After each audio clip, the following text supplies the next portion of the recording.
everyone. Welcome back to the Growing Together podcast with me, Sunny Vasquez. And me, Cesar Santos. A podcast where we talk about everything under the sun related to growth and becoming the best version of yourself. Last week, we talked about how Cesar and I have moved to Nashville and kind of let things go of the past and started a new adventure here. Yes. So we've been here for this is our third week. Mm-hmm. And yeah, a lot is happening. Still trying to get kind of settled and figure out our way around. But the fact is that I'm now home alone because I work remotely. Caesar goes in the office. So I needed a little buddy. So we got a puppy. And it was Sunny's idea. Wow. Way to throw me under the bus. Caesar actually promised me a puppy a year long time ago. Yeah, and I did do that. Didn't fulfill his promise. So this was way past due.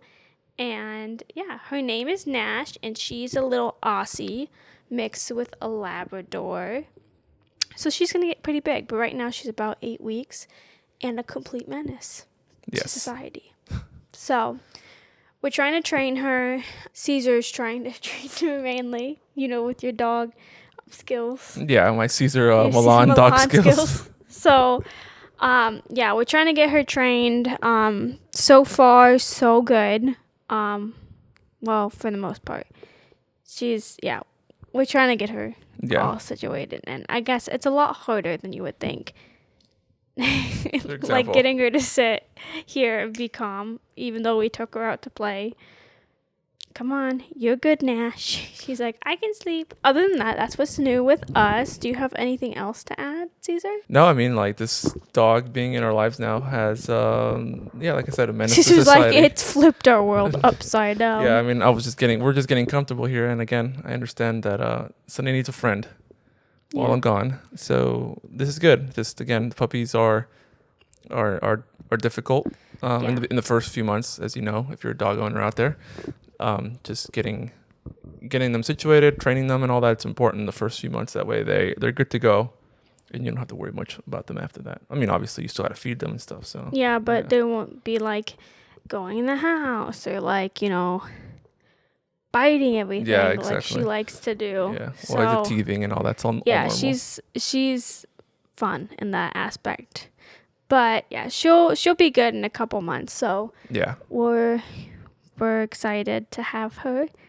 And I think everyone was like, wow, Nash, that's so creative. Because Nash after the dog name, yes. My sister actually came up with it, and I was like, that's so good. It's and then I was talking to the CEO of my company about it, and he was like, oh, it really symbolizes a new start. And I was like, yeah, so it's just a new beginning all around. I mean, she's only been alive since January 1st of this year. That's true, yeah, you're right. Which is crazy. So she was the first, a doggo born on the 1st of January of 2023. Yeah, so she's really young. I got to take her back to the vet to get some more shots in a couple weeks. So. Yeah. And yeah, I mean, I'm a mother now. Dog mother. God. I'm a mother. Today, I wanted to talk about something that was actually brought to my attention by my mom. And because I guess she was listening to a podcast on it, I was like, oh, that is a really good episode topic. So I wanted to ask you first if you know the term toxic positivity. Yes, I have heard that term maybe last year. Came across some kind of content around it. But do you know anything about it? I know. I mean, it was a long time ago, so honestly, I forgot. So no. Yeah, I forgot. I just remember hearing about it. I'm like, you don't have to know what it is. No, I'm not quizzing you. I've heard the term. I've heard the term toxic positivity. I just forgot what it was about. This was last year. It was a year ago. So yeah. So I'd actually never heard of it. I'd never heard that term coined, because it sounds very counter intuitive or contradictory. It's toxic positivity. Toxic is a very I don't know how to describe the word. It's very jarring, and then positivity is something that you associate with sunshine, rainbows. So it's how can that be toxic, So I did some reading before we started this podcast today to kind of uncover what it is and why. So toxic positivity is the belief that no matter how dire or difficult a situation is, people should maintain a positive mindset. While there are benefits to being optimistic and engaging in positive thinking, toxic positivity rejects all difficult emotions in favor of a cheerful and often falsely positive facade. And my like source for that was verywellmind.com. Could you see how that is problematic? Yeah, I mean, but I guess my question is that really comes to mind is how would you know if someone's being positively toxic? because it could be subjective. Because what if this person's like genuinely positive and it doesn't fit that definition that you just read. You can be genuinely positive but then and still be experiencing toxic positivity. And I'll give examples later, but I'm going to read some other stuff about it. So, like, one of the problems with toxic positivity is it denies people the authentic support they need to cope with what they were facing. So, say, like, and you just lost a job, and I come to you, and I have, like, a very toxic, positive mindset, and I say, well, everything happens for a reason. Oh, okay. Well, and like, yes. but obviously you might be the type of person you are. You might be like, that doesn't make me feel better. That doesn't, like, what is that supposed to do for me? And now you might feel guilty for feeling the negative emotions you might feel that are being associated with losing a job.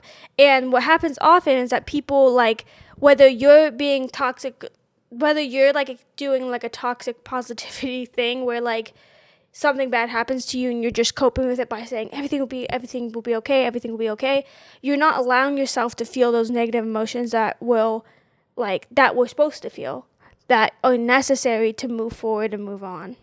So like, you're just denying that bad things happened at sense. It's almost like a denial of the actual emotions you may be feeling. I mean, it's not me who's denying them, it's the person who's but you could also be in that situation where, say you lose your job and you're telling yourself everything happens for a reason, and you're telling yourself all these positive affirmations because you feel bad if you start thinking negatively.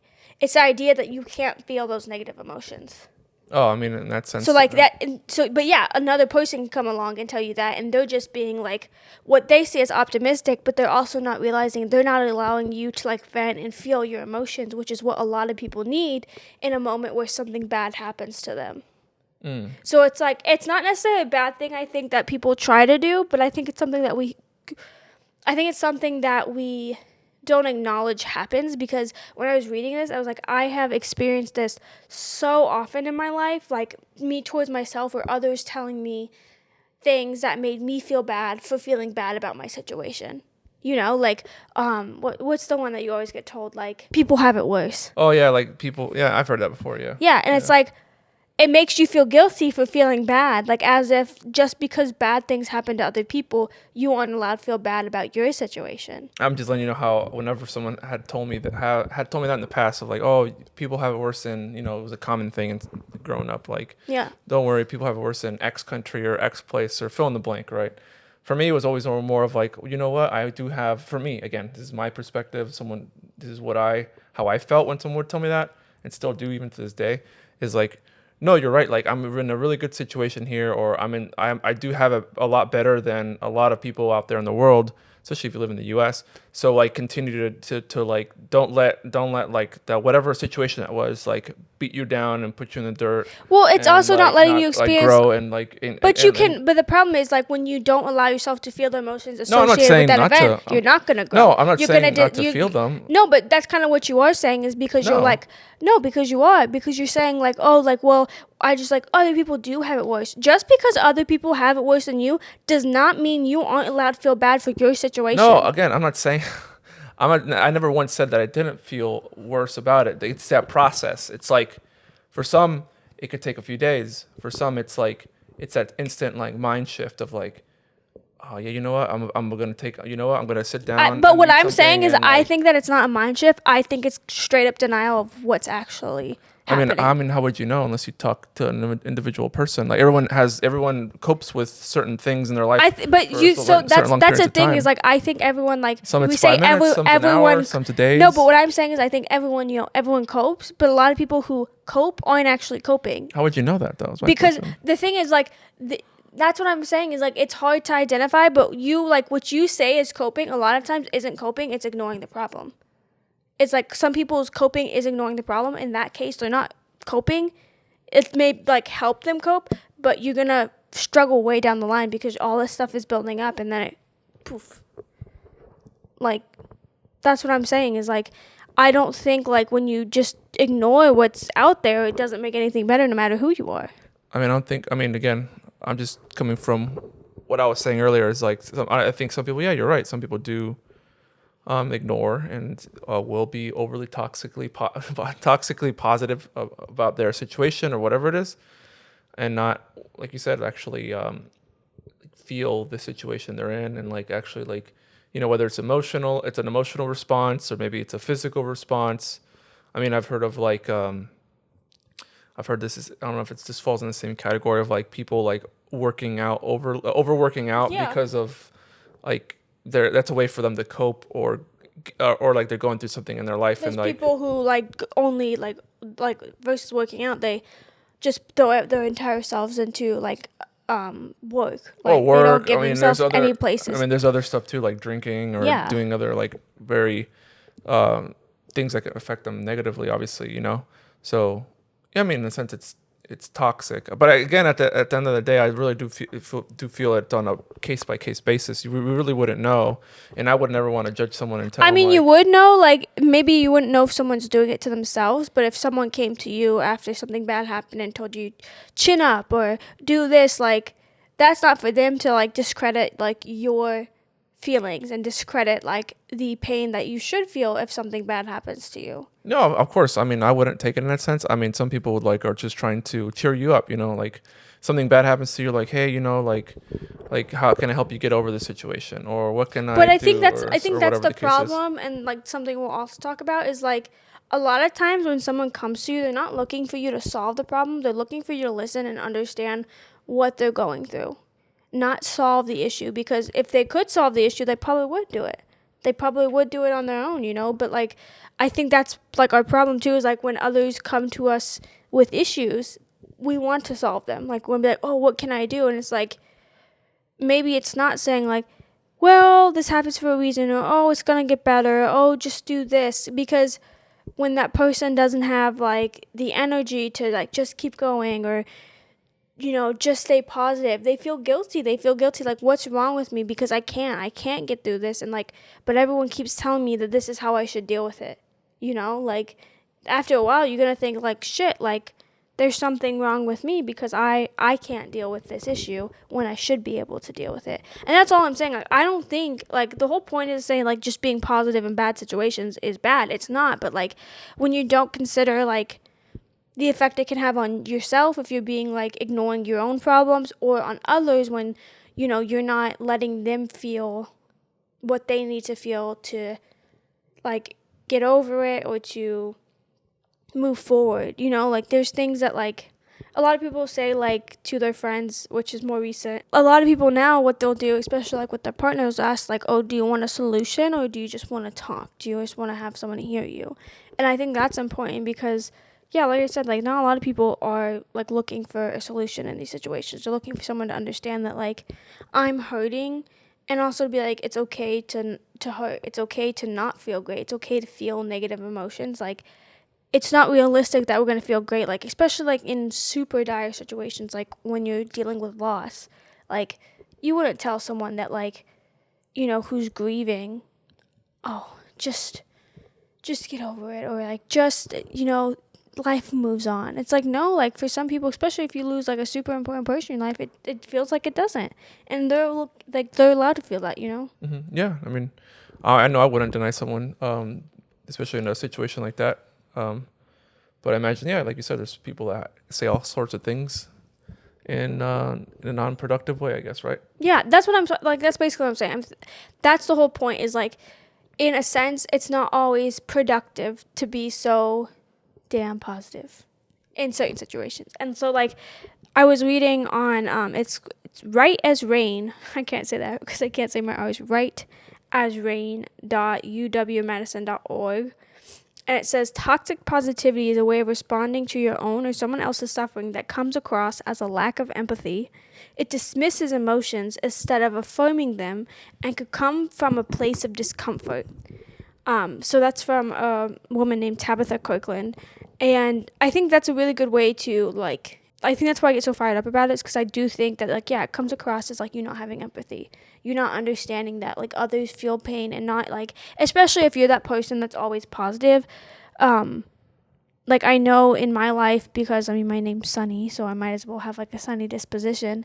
When I haven't felt, like, all there, or when I haven't felt, like, that person that can bring light in this world, it makes me feel so guilty, and it makes me feel like there's something wrong with me, when, like, there's really not. Like, it's okay to feel negative. Yeah, I mean, again, I think people have the right to feel the emotions that they're feeling, and obviously, like you said, like, it's not, if someone would come up to you and tell you're feeling a certain way. I mean, depending if it was a professional, right?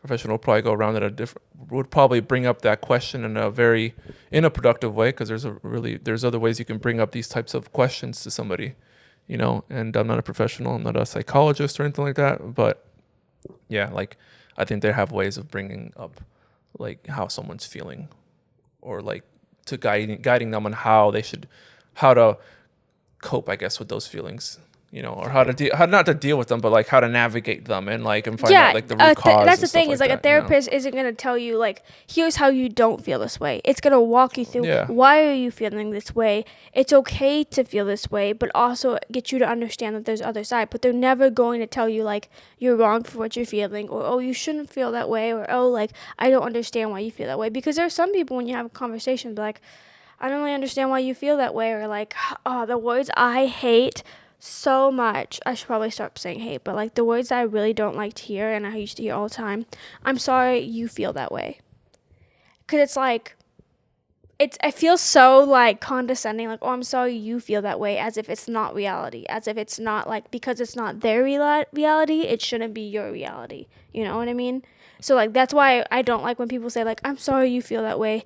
Like, I want, like, especially if you feel that way because someone else caused you to do that. Like, what I would want to hear is, like, I'm sorry my actions made you feel that way.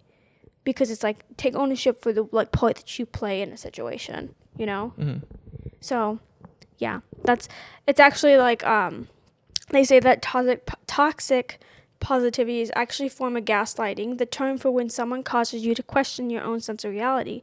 It can cause experiences and even gaslight others in turn. And that's from betterup.com. But some examples, like we were talking about earlier, examples of this would be, like, when something bad happens, such as losing your job, like we mentioned earlier, some people may say, just stay positive, or look on the bright side. And, like, often they are meant to be, like, sympathetic to a situation, but they can make the other person shut down and not want to talk about what they're feeling. And then, obviously, if you don't talk about what you're feeling, it's not going to get any better most of the time. So I downloaded this chart, too, and it's from writeasrain.uw medicine as well. So a toxic, well-meaning statement would say, someone always has it worse than you do. But then what you could say is, I can understand why you're upset about that. I mean, that's what I'm saying. Is, like, look, that's really cool. Look, they even have, like, a chart, right? Yeah. So, like, there's a more productive way of saying the exact same thing. That's basically what those comparisons are. Well, it's not saying the exact same thing, because if it was the exact same thing, no, I mean, not the exact saying same something thing in a way that's going to be productive. Because, like, yeah, that's what I'm trying to say. Yeah, so, like, I can understand why you're upset about that. It's like, yeah, understand that it's okay to be upset about it, versus saying, like, I honestly think that someone always has it worse than you is more of, like, a older generation type thing, because I remember getting told that by my parents. Then there's, like, you'll never get anywhere talking like that. And then you could say, you sound like this is really bothering you. And then this is one that I hear so often. We never get more than we can handle. And it's like, when you're ready, I'm here to help. So, like, I think that, like, for instance, we never get more than we can handle makes, like, I've been told that a lot. It's like, you only dealt this because you know that you can handle this. And it's like, no, like, what if I can't? And then what does that say about me, and, like, what I'm not able to do? Why can't I handle it? Like, why do I feel like I'm failing?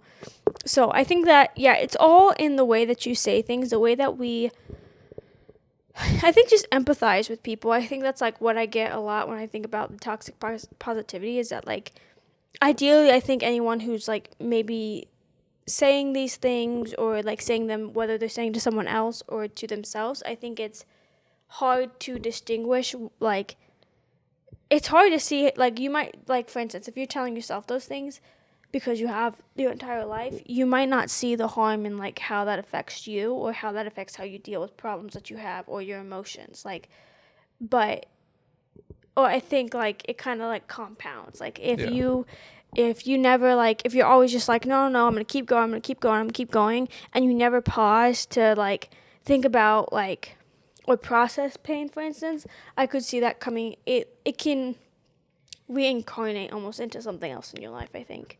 Whether that is, like, for instance, overworking yourself, or working out all the time, or ignoring certain things because you don't want to deal with them, and then saying like, life's good. Like, I think it's like one of those things where, like, on the surface, like, someone who is always positive seems like so okay, but like, I don't know. I just think that's never like reality, you know? Mm-hmm. I think like we're meant to feel other things other than like happiness too. I mean, obviously the world isn't perfect. For instance, we were in mass this morning, and like, if you take it in like, in terms of like the Bible, you know, like every biblical character suffered some. Mm-hmm. And like, I don't think in the Bible, at least I may be wrong, there's not like someone telling you that you're wrong for feeling that way, you know? There is like reassurance that, like, you know, the best yet to come and kind of stuff, but I Yeah. don't think like I don't know, I just think that's an example of like where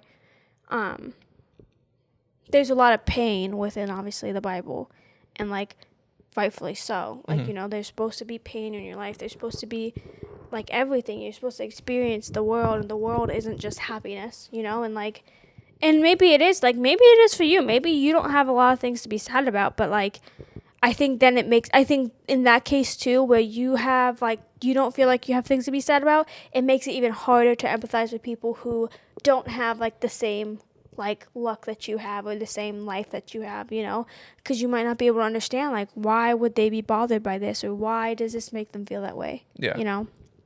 So that's kind of like what I think about it. But then I kind of like, it sums up with like, why is it bad? Like, why is toxic positivity bad? And I think this point is where it really relates back to our podcast, and like what I want to do and how I want to grow, is like, it prevents growth. It says toxic positivity allows us to avoid feeling things that might be painful, but this denies us the ability to face challenging feelings that can ultimately lead to growth and deeper insight. So I think in those moments like where you're dealing with great, like, just very difficult, painful things in your life, this kind of made me realize that like, it's important to feel like that. It's important to feel the pain, because I think about it in terms of like, if you don't feel pain, how can you feel true happiness, you know? If you don't know what the opposite is. Yeah, if you don't know what, like, let's say like a really bad moment in your life is that causes pain, or, you know, whatever the case is, that's true. You really wouldn't know what happiness. I mean, some people might still be able to know what it is in their own way, right? But it's a good gauge of measuring, you know? Yeah, I mean, like, that's what I'm saying, is like, I feel like in life things are like on a spectrum, and if happiness is on this side and sadness is on that side, like, on any type of day we're gonna feel somewhere on the spectrum, right? But like, how do you know like what's good if you don't know what's bad?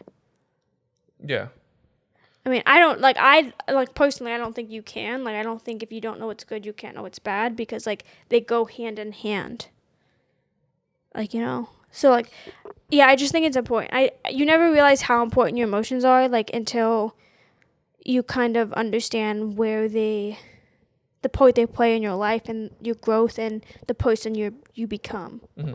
You know, that's why like, I feel like this generation is more into, like we've talked about on the podcast before, vulnerability. And the whole reason that wasn't really a thing before is because like past generations were taught like otherwise. They were taught like, you don't talk about your feelings, you deal with your problems internally, you don't ever speak about them. And yeah, I think this generation is learning more and more like why the detrimental effects that has on like growth and like the person that you become. Like for instance, if you grow up in a household where like you are kind of always having to do things yourself and like you're complimented for being so independent, like that seems like a good thing, like, oh yeah, my child's really independent. But for them on the inside, when they grow up to be adult, it's like, well, I had to be. So it wasn't a choice, it wasn't something that they wanted to do, it was something that they had to do because in their household they experienced X, Y, and Z. Yeah. And like, and that can lead to, like, for instance, like if you just grow up like very, very independent, that can lead to like you struggling to create relationships with one another because you're just used to doing everything by yourself. Mm-hmm. I mean, what do you thinking? I mean, I learned a lot. I can definitely tell you that. I didn't know that toxic positivity was this much of a in-depth thing. I thought it would be more of just like, oh, like this person's doing this type of habit, or they're saying this thing the wrong way, and they're being toxic. I never knew that there was such a unique way of approaching other conversation pieces that people have said in the past. Like I said, like that's a really cool chart of where that website that you're referring to a second ago. Yeah, there's one here that says this should be easy for you, and that's like the toxic well-meaning statement. And then it's like what to say instead. It says it's okay to have an off day or ask for help. And that's something that I've struggled personally in my life because I felt like, for instance, whenever I've started like a job or I meet people, you want to put your like the relationship like with the best foot forward. You want to bring your best self to the table. And so like people get to know your best version of you. Absolutely, especially like in my work, people know the best version of who I am and the best version of the work I do. But then when you put yourself up on like that high, like I tend to do, you put yourself up on this high pedestal, like you start struggling to meet your own standards because you think that because people see you and this is what you presented to them, this is what they're always going to look for. And when you don't perform that way, they're gonna know and they're gonna say something and you feel bad, you feel guilty. And I think that's the main thing. The reason I wanted to bring it up is like because I know that guilt. Like I know the guilt of like having an off day and like just beating myself up about it, of like, oh man, I don't feel great today, I don't feel productive, I don't feel like I can execute the way I want to execute, and I just beat myself up about it because I think that like I need to be perfect all the time. Mm-hmm. I mean, do you ever feel that way? I mean, I think it's a normal human thing to try to seek perfection in whatever we do in our lives. Whether it's something at home, like let's say you're into building, I don't know, you're into woodworking. Yeah. You want to build the perfect birdhouse, right? You want the dimensions to be perfect. And we beat ourselves up whenever like, oh man, I missed that one, it's off by like 1 millimeter. So now it's a little crooked, but only in your eyes it's crooked. But for most people, 1 millimeter is. Some people won't even notice. And I know I'm that way whenever I was making things. I love building things. That's Caesar with content. Like, it's like, this is going to bug me until it's right.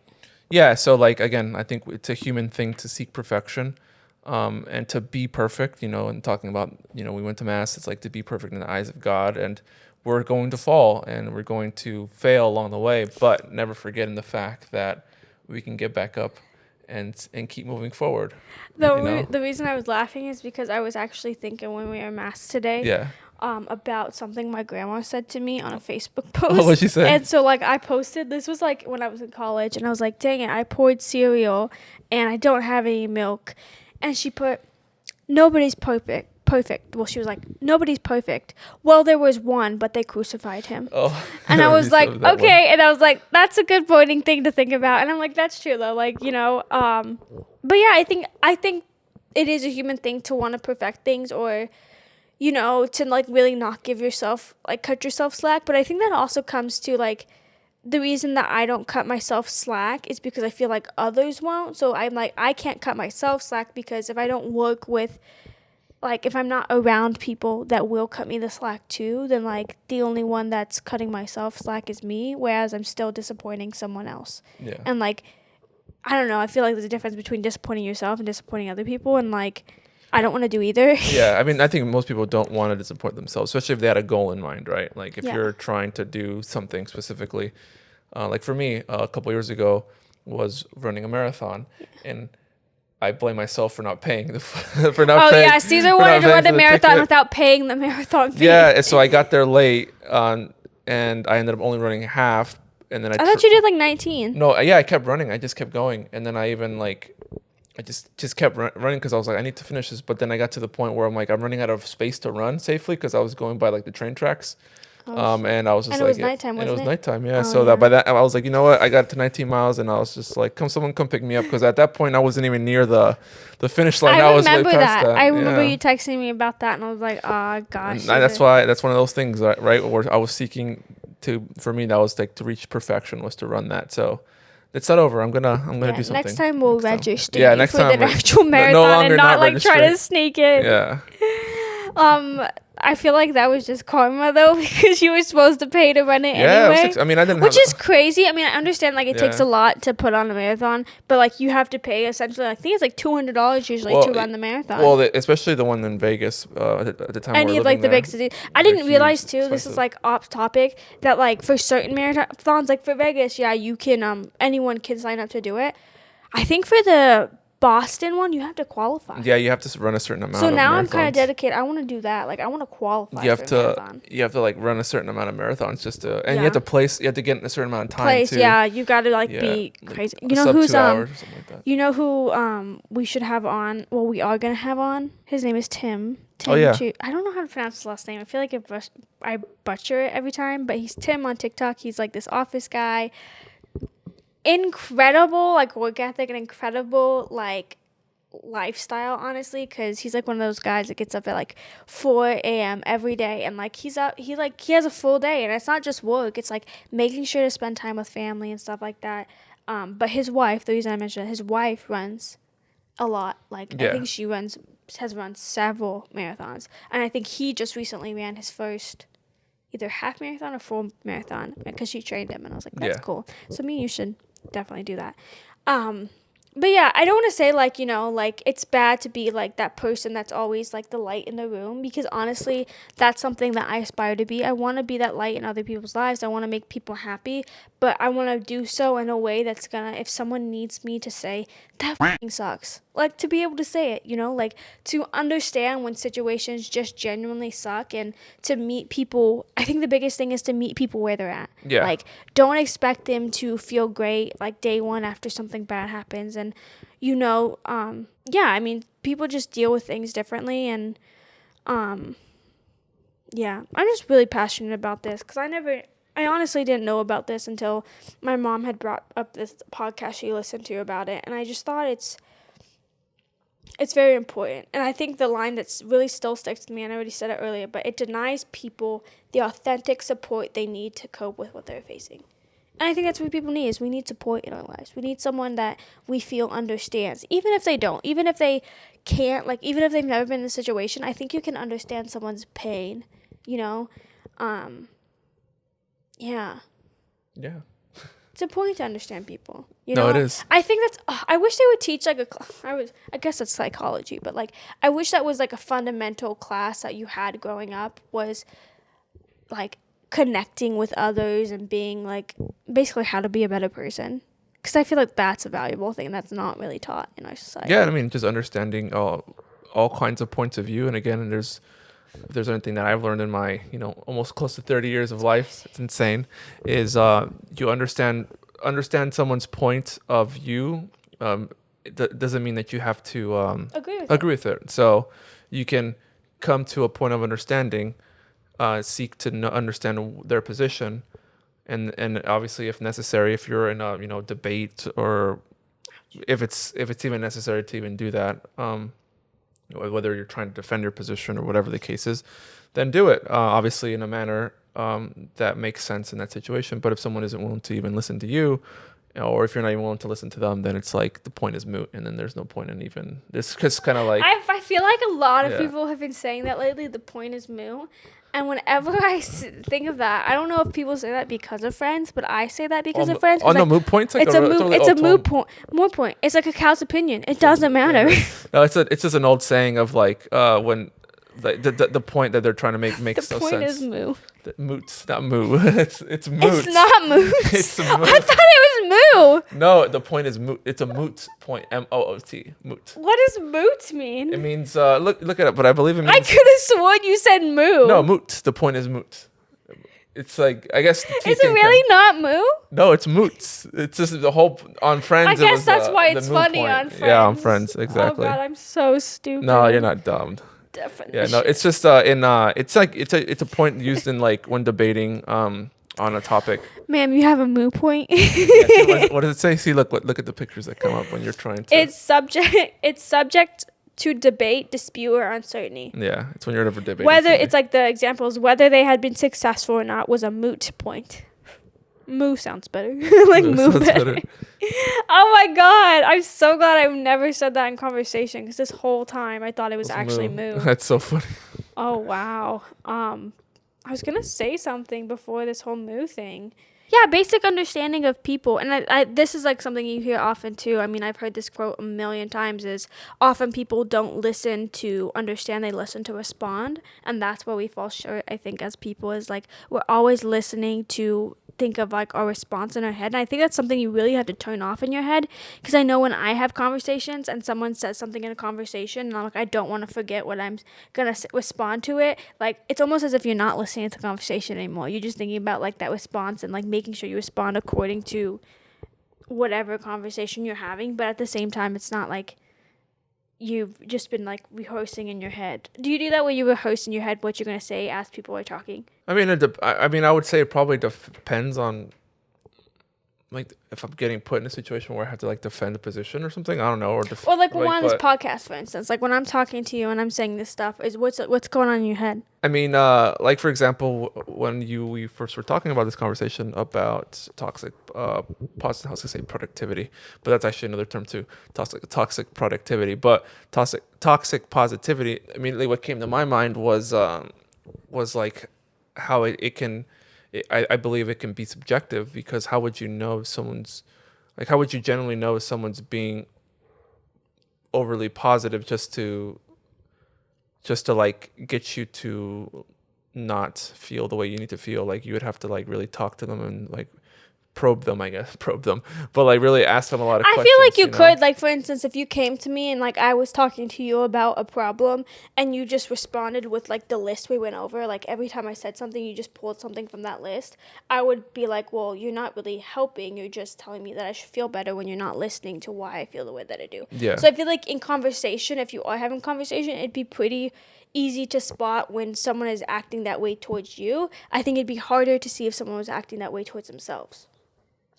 I mean, that's one way to look at it, I guess. You're right. I mean, because like, yeah, I can't tell you if you're being toxic positive to yourself because maybe you genuinely feel okay. Like maybe you aren't ignoring your problems. Maybe you have like, but I feel like if you were to like act towards me that like act in a way, I cannot speak. Act in a way towards towards you, I guess. Yeah, if you were to like respond that way to me, I'd be like, well, that's not very helpful. But yeah, I just think it's important to talk about because, you know, it's okay. It's okay to feel angry, upset, unsure, doubtful, all of these things and all of those emotions. Okay. I feel like there's a place for each emotion in our, like, there's a place for each emotion. Like, for instance, like fear, like when you're a kid, like it's okay to be scared of certain things that, like, for instance, like heights is a common like heights because they do present a certain danger. Like if you fall off a cliff, obviously, yeah, you're gonna die. So to be afraid of heights, but like then there's also like things that like I don't know. So fear, in a sense, keeps you from doing something like silly or dumb, and that could hurt you potentially, or like the physical feeling of pain is so important. Like because if you don't have like if you don't have like the nerves to feel when something is burning you, you could burn your hand off. You know, so like it's so important that we feel these things, and I think emotionally too, it's so important that you feel and understand yourself. And I think a lot of people, I would guesstimate, I don't even know if guesstimate's a word. I would guess though that a lot of people walk around without really understanding why they are the way they are. You know, some people don't care to understand themselves. But I think in order to understand people, you must first also understand yourself too. Yeah, I mean that's probably one really good thing that anyone listening to this should probably take some time to understand, like why we think the things we think, or even in the sense No, Nash. they should Sorry. bite you.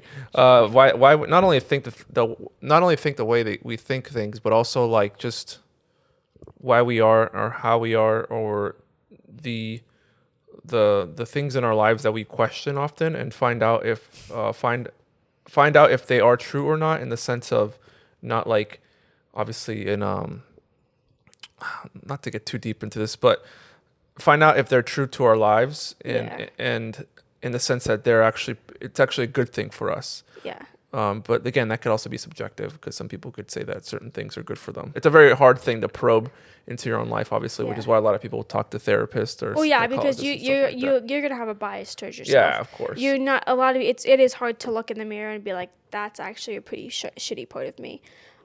Which is why people see therapists, because that's an unbiased opinion. They don't know you. They don't know. You just get to talk to them. But I guess that's also that's a whole different wormhole. It's like we present ourselves a certain way to people, and like, what if you just present yourself as a fraud to your therapist? Like, I mean, some people do. I mean, those that are sociopaths or whatnot, they'll present themselves in the way they think the therapist will see them in a good light, I guess. Yeah. And like, yeah, so they can pass therapy, I guess. If that's can pass therapy. If that's even a thing. What's it called? When you were talking though, I thought about that moment in The Office where it's like, who do you think you are?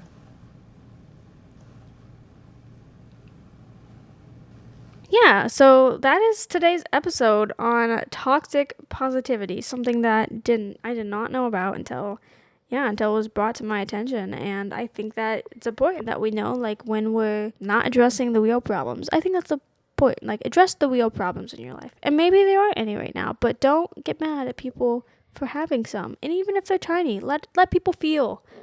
Let people be sad. Let them feel angry, mad, let them feel all the emotions. We're all entitled to those emotions. And honestly, doesn't make you any better if you don't feel them. That's my 2 cents. Yeah. This has been Growing Together with me, Sunny Vasquez. Me, Cesar Santos. We hope you loved this episode. we upload Ow, Nash! Sorry guys, Nash is going crazy, which means she probably has to go out. But we upload every Monday. If you're listening on Apple Podcasts, Spotify, please leave a review. If you're listening on YouTube or watching this episode on YouTube, please subscribe to our channel.